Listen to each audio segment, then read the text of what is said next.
Comme des millions d'autres travailleurs domestiques à travers le monde, Yannette Mazzolini lave, repasse et passe l'aspirateur. Mais aujourd'hui, ses droits sont identiques à ceux de n'importe quel autre travailleur.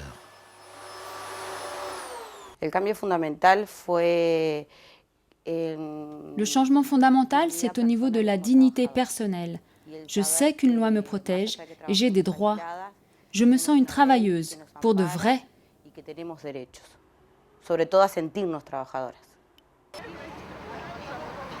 Au fil des ans, l'Uruguay a progressivement amélioré les droits et la protection de ses 120 000 travailleurs domestiques et fait progresser la négociation collective. Mais trouver un employeur qui les représente n'a pas été facile.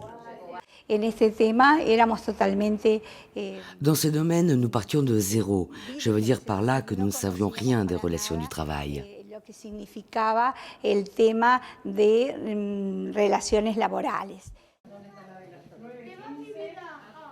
Le ministère du Travail a innové. La Liga de Amas de Casa, un groupe de femmes au foyer réputé pour leur activisme, a été invité à représenter le camp des employeurs dans les négociations avec le syndicat des travailleurs domestiques de l'Uruguay devant le conseil tripartite de fixation des salaires. La négociation collective a été pour nous une merveilleuse expérience. La négociation collective entre le syndicat, la Ligue des femmes au foyer et le gouvernement a conféré un grand nombre de nouveaux droits aux travailleurs domestiques en Uruguay, mais aussi garanti un salaire minimum et réglementé les heures de travail en s'appuyant sur la loi adoptée en 2007.